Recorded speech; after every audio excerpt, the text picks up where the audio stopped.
إن الحمد لله نحمده ونستعينه ونستغفره ونعوذ بالله من شرور أنفسنا ومن سيئات أعمالنا من يهده الله فلا مضل له ومن يضلله فلا هادي له وأشهد أن لا إله إلا الله وحده لا شريك له وأشهد أن محمدا عبده ورسوله أما بعد فإن خير الحديث كتاب الله وخير الهدي هدي محمد صلى الله عليه وسلم وشر الأمور محدثاتها وكل محدثة بدعة وكل بدعة ضلالة وكل ضلالة في النار. أعوذ بالله السميع العليم من الشيطان الرجيم من همزه ونفخه ونفثه. بسم الله الرحمن الرحيم. رب اشرح لي صدري ويسر لي أمري واحلل عقدة من لساني يفقهوا قولي. بسم الله الرحمن الرحيم. إن الله وملائكته يصلون على النبي يا أيها الذين آمنوا صلوا عليه وسلموا تسليما. اللهم صل على محمد وعلى آل محمد كما صليت على إبراهيم وعلى آل إبراهيم إنك حميد مجيد. اللهم بارك على محمد وعلى آل محمد كما باركت على إبراهيم وعلى آل إبراهيم إنك حميد مجيد. آج 23 رمضان المبارک 1434 ہجری کا دن اور جمعۃ المبارک کی بابرکت ساعتیں ہیں. 2 اگست 2013 ہے اور یقیناً ابھی انشاءاللہ جمعۃ الوداع ہونے والا ہے. آج درس قرآن کے حوالے سے جو موضوع میں نے سلیکٹ کیا ہے اس کا عنوان ہے فکر آخرت کا بیان سورہ السجدہ کی روشنی میں. فکر آخرت کا بیان سورہ السجدہ کی روشنی میں. فکر آخرت کا بیان سورہ السجدہ کی روشنی میں. سورہ السجدہ پارہ نمبر 21 میں سورت نمبر 32 ہے اور اس سورت کو ایک خاص فضیلت حاصل ہے کہ امام کائنات سید الاولین والآخرین شفیع المذنبین رحمت للعالمین سیدنا و مولانا امام اعظم محمد رسول اللہ صلی اللہ علیہ وآلہ وسلم اس سورت کے ساتھ خاص محبت فرمایا کرتے تھے. چنانچہ صحیح بخاری اور صحیح مسلم کی متفق علیہ حدیث ہے کہ آپ صلی اللہ علیہ وآلہ وسلم ہر جمعے والے دن فجر کی نماز کی پہلی رکعت میں سورہ السجدہ کو تلاوت فرمایا کرتے تھے اور دوسری رکعت میں سورہ الدہر کو. اور اس کی خاص وجہ تھی کہ جمعے کا دن اللہ تعالیٰ نے تذکیر اور نصیحت کا دن رکھا ہے تو آپ صلی اللہ علیہ وسلم جمعے کے دن کو ہی تذکیر سے شروع کرتے تھے نصیحت کے ذریعے. اور یہ سورت جسٹ 30 آیات پر مشتمل اور 3 صفوں پر مشتمل سورت ہے لیکن الحمدللہ یہ اللہ تعالیٰ کے خطبات میں سے ایک اہم ترین خطبہ ہے. اور قرآن پاک کی جتنی بھی سورتیں ہیں یہ اللہ کے خطبات ہیں. قرآن کا جو سٹائل ہے وہ خطبے کا سٹائل ہے. یہ اس طرح سٹوری بک نہیں ہے کہ جس میں ہوتا ہے ونس اپون اے ٹائم ایک دفعہ کا ذکر ہے یہ تھا وہ تھا وہ تھا. اس طرح کی ایک آدھ سورت ہے قرآن کے اندر، سورہ یوسف ہے یا سورہ قصص. باقی قرآن کا اسلوب یہ اللہ تعالیٰ کے ڈیوائن اوریشنز ہیں، اللہ تعالیٰ کے خطبات کا مجموعہ ہے. ہر سورت ایک پرفیکٹ خطبہ ہے. اور آپ کو پتا ہے کہ خطبے کا جو سٹائل ہوتا ہے وہ بڑا ایگریسو ہوتا ہے. اس کے سٹارٹ میں تمہید بنائی جاتی ہے، پھر درمیان میں مختلف باتیں کر کے اصل موضوع کی طرف توجہ دلائی جاتی ہے اور پھر خطبے کا جو اینڈ ہوتا ہے وہ کنکلوڈنگ ہوتا ہے تاکہ بات بالکل آڈینس تک صحیح طریقے سے پہنچ جائے. تو ظاہر ایک خطبے کا سٹائل ہے تو پھر اس میں جوش بھی ہوگا. صحیح حدیث ہے، ظاہر ہے صحیح مسلم کی حدیث ہے انٹرنیشنل نمبرنگ کے مطابق 2005 نمبر حدیث کہ آپ صلی اللہ علیہ وسلم جب بھی خطبہ ارشاد فرمایا کرتے، آپ تقریر کرتے تو آپ صلی اللہ علیہ وسلم کی آواز بلند ہو جاتی، آپ صلی اللہ علیہ وسلم کی مبارک آنکھیں سرخ ہو جاتی اور آپ صلی اللہ علیہ وسلم اس طریقے سے بیان فرماتے جیسے کوئی جرنیل اپنی فوج کو تیار کر رہا ہو. بالکل اس طریقے سے آپ صلی اللہ علیہ وسلم صحابہ کرام علیہم رضوان کو آخرت کے دن کی تیاری کے لیے تیار کرتے. اور ہر خطبے سے پہلے آپ صلی اللہ علیہ وسلم یہ بات ارشاد فرمایا کرتے کہ لوگوں میں اور قیامت اس طرح ساتھ بھیجے گئے ہیں جیسے یہ 2 انگلیاں. یہ اسی حدیث میں موجود ہے. اور پھر اسی حدیث کے آگے وہ مسنون خطبہ چلتا ہے جو میں نے شروع میں پڑھا. کہ اما بعد فإن خیر الحدیث کتاب اللہ، آگاہ ہو جاؤ اس کے بعد کہ سب سے بہترین کلام اللہ کی کتاب ہے، وخیر الہدی ہدی محمد صلی اللہ علیہ وسلم، اور سب سے زیادہ ہدایت یافتہ راستہ محمد صلی اللہ علیہ وسلم کا ہے، وشر الامور محدثاتها، اور بدترین کام وہ ہیں جو دین میں خود سے داخل کیے جائیں، وکل محدثۃ بدعہ، اور تمام نئے کام بدعتیں ہیں، وکل بدعۃ ضلالہ، اور تمام بدعتیں گمراہیاں ہیں، وکل ضلالۃ فی النار، اور یہ گمراہیاں دوزخ میں لے جانے والی ہیں، والعیاذ باللہ تعالی۔ یہ پوری وہ حدیث ہے، صحیح مسلم کتاب الجمعہ انٹرنیشنل نمبرنگ کے مطابق 2005 نمبر۔ اب ہم اس صورت کی طرف آتے ہیں۔ اس تمہیدی گفتگو کے بعد میں کوشش کروں گا کہ بس ترجمہ اور مختصر سی تفسیر اور جو اس میں کریٹیکل احادیث ہیں اس کے کانٹیکسٹ میں وہ بیان کروں، تفسیر بالرائے کرنے کی بجائے، تاکہ یہ 30 آیات ہماری جو ہیں وہ باقی بچ جانے والے ٹائم میں مکمل ہو جائیں۔ ایک دفعہ دروشی پڑھ لیجئے، اللہم صلی علی محمد وعلی آل محمد کما صلیت علی ابراہیم وعلی آل ابراہیم انک حمید مجید، اللہم بارک علی محمد وعلی آل محمد کما بارکت علی ابراہیم وعلی آل ابراہیم انک حمید مجید۔ بھائیو، یہاں جتنے بھی 100-150 کے قریب لوگ بیٹھے ہوئے ہیں، اگر صرف اس ایک صورت کو لے کر اپنی زندگی پر اپلائی کر لیں اور یہ دعوت لے کر اٹھیں تو کوئی بعید نہیں کہ انشاءاللہ تعالی اس امت میں انقلاب برپا ہو سکتا ہے۔ لیکن اس امت کی تباہی کی وجہ اس کتاب اللہ کو چھوڑنا ہے۔ جو صحیح مسلم میں حدیث ہے، سیدنا عمر رضی اللہ تعالیٰ عنہ فرماتے ہیں کہ میں نے خود اپنے محبوب صلی اللہ علیہ وسلم سے ممبر پر یہ بات سنی تھی کہ اللہ تعالیٰ اس کتاب کی وجہ سے قوموں کو ذلیل کرے گا اور اس کتاب کی وجہ سے قوموں کو عروج دے گا۔ تو ہماری ذلت کی وجہ اس کتاب سے دوری ہے۔ تو ڈاکٹر اقبال نے بالکل اسی حدیث کو ٹرانسلیٹ کیا ہے، وہ زمانے میں معزز تھے مسلمان ہو کر اور تم خوار ہوئے تارک قرآن ہو کر۔ صحیح مسلم کی حدیث کا ترجمہ انہوں نے اپنے ان اشعار کے اندر کیا۔ اعوذ باللہ السمیع العلیم من الشیطان الرجیم، بسم اللہ الرحمن الرحیم، الف لام میم۔ یہ حروف مقطعات ہیں، یہ اللہ اور اس کے محبوب صلی اللہ علیہ وسلم کے درمیان ایک راز ہے۔ تنزیل الکتاب لا ریب فیہ من رب العالمین، اس کتاب کا اترنا اس میں کوئی شک ہی نہیں اس ہستی کے جانب سے ہے جو سارے جہانوں کا پالنے والا ہے۔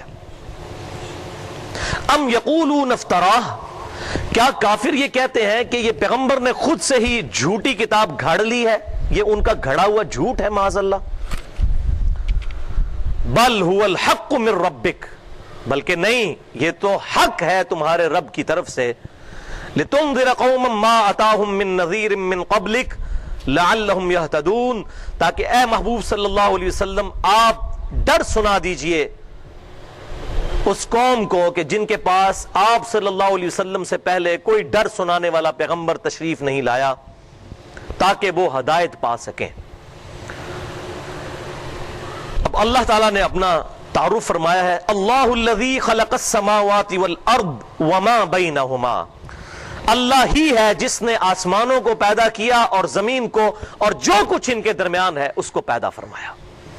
اب یہ ایک جملہ ہے، لیکن اس جملے پر اگر گفتگو کی جائے تو گھنٹوں چاہیے کہ کتنی بڑی یہ سٹیٹمنٹ ہے کہ اللہ ہی نے پیدا فرمایا آسمانوں کو اور زمین کو اور جو کچھ ان کے درمیان ہے۔ اس وقت صرف اس زمین پر 2 ملین سے زیادہ مخلوقات دریافت ہو چکی ہیں، 20 لاکھ سے زیادہ، 20 لاکھ سپیشیز۔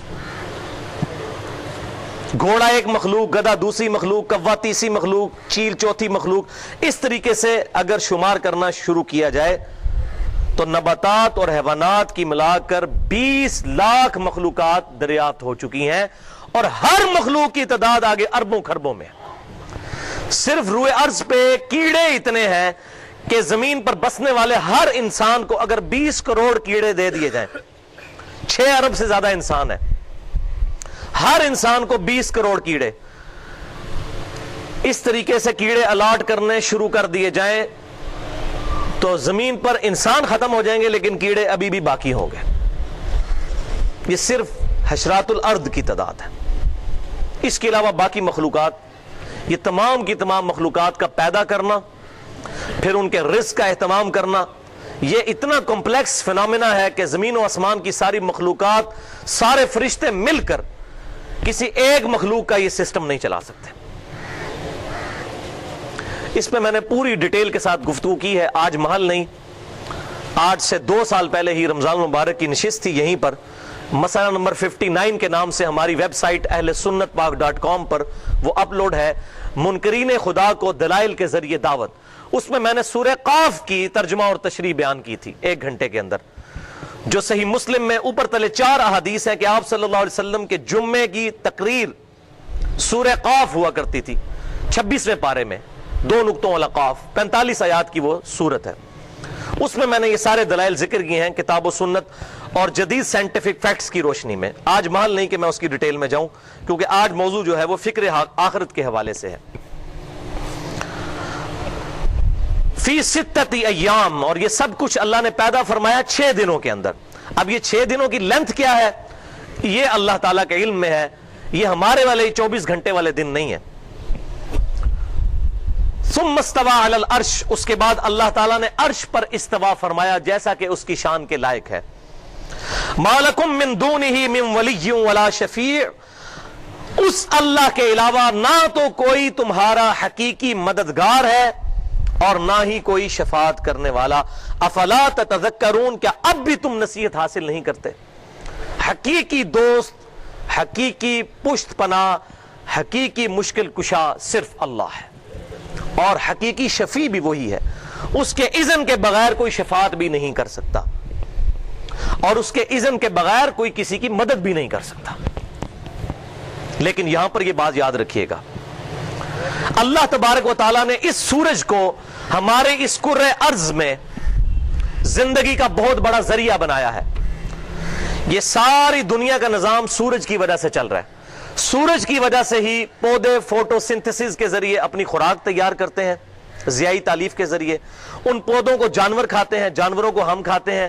گندم بھی اسی سورج کی روشنی کی وجہ سے تیار ہوتی ہے۔ پوری دنیا کا جو فوڈ سرکل ہے، چاہے حیوانات ہوں، چاہے انسان ہوں، اور چاہے نباتات ہوں، سورج کی وجہ سے چل رہا ہے۔ سورج کی وجہ سے ہی سمندروں کا پانی ایویپوریٹ ہوتا ہے، بخارات بن کر اڑتا ہے، اور وہ پھر گلیشیئرز کی فارم میں پہاڑوں پر سٹور ہوتا ہے۔ اس کا ذکر بھی قرآن پاک میں اللہ تعالیٰ نے فرمایا کہ تم اتنے پانی کو سٹور نہیں کر سکتے تھے، یہ اللہ تبارک و تعالیٰ نے دیکھو سورۃ الحجر کے اندر کہ ہم نے کیسے یہ بڑے بڑے گلیشیئرز، اتنے بڑے سٹوریج ٹینک بنا دیے ہیں جن پہ پانی سٹور ہوتا ہے، پھر اسی سورج کی روشنی سے وہ پانی پگھلتا ہے، اور پھر دریاؤں کی شکل میں، اور زمین کے اندر بھی دریا چلتے ہیں، زمین کے اوپر بھی دریا چلتے ہیں، اور یہ پانی، یہ سارا لائف سائیکل پانی کے اوپر ڈیپینڈنٹ ہے۔ اس سب کے پیچھے کیا ہے؟ سورج۔ سورج کی وجہ سے ہی ہوائیں زمین پر چلتی ہیں، سورج کی وجہ سے ہی موسم تبدیل ہوتے ہیں۔ تو سب سے بڑا مشکل کشا تو پھر سورج ہے، کوئی شک ہی نہیں۔ لیکن بھائیو، مسئلہ مشکل کشائی کا نہیں ہے، مسئلہ یہ ہے کہ مشکل کشا چاہے کوئی بھی ہو، اس کو پکارنا شرک ہے۔ اگر میں کہوں گا المدد یا سورج میری مدد فرما، تو میں مشرک ہو جاؤں گا۔ سورج سب سے بڑا مشکل کشا ہے، لیکن اس کو پکار نہیں سکتا۔ اسی طریقے سے فرشتے بارش برساتے ہیں اللہ کے حکم سے، اگر میں کہوں کہ فرشتوں بارش برسا دو، مشرک ہو جاؤں گا۔ دعا اللہ ہی سے کرنی ہے۔ شرک is the most sensitive issue in the sight of اللہ۔ اللہ کے حضور سب سے زیادہ حساس معاملہ ہے شرک کا، اسی لیے کیٹاگوریکل سٹیٹمنٹ ہے قرآن پاک میں ایک ہی صورت میں 2 دفعہ، سورہ نساء کی آیت نمبر 48 اور 116 میں، بسم اللہ الرحمن الرحیم، ان اللہ لا یغفر ان یشرک بہ ویغفر ما دون ذلک لمن یشاء۔ بے شک اللہ تعالیٰ اس گناہ کو کبھی معاف نہیں کرے گا کہ کوئی شخص قیامت والے دن اللہ کے حضور اس حال میں پیش ہو کہ اس نے دنیا میں اللہ کے ساتھ کسی قسم کا شرک کیا ہوا۔ اس کے علاوہ جتنے گناہ ہیں معاف فرما دے گا جس کے لیے چاہے گا، وہ بھی اوپن لائسنس نہیں ہے۔ اور پھر اس کی ایپیکس اور کلائمیکس ہے سورۃ المائدہ کی آیت نمبر 72، انہ من یشرک باللہ فقد حرم اللہ علیہ الجنہ ومأواہ النار وما للظالمین من انصار۔ بے شک جس نے اللہ کے ساتھ کسی قسم کا شرک کیا، اللہ تعالیٰ نے اس پر جنت حرام کر دی ہے، اس کا ٹھکانہ دوزخ ہے، وہاں پر اس کا کوئی مددگار نہیں ہوگا۔ حتیٰ کہ سید الاولین والآخرین، شفیع المذنبین، رحمت للعالمین،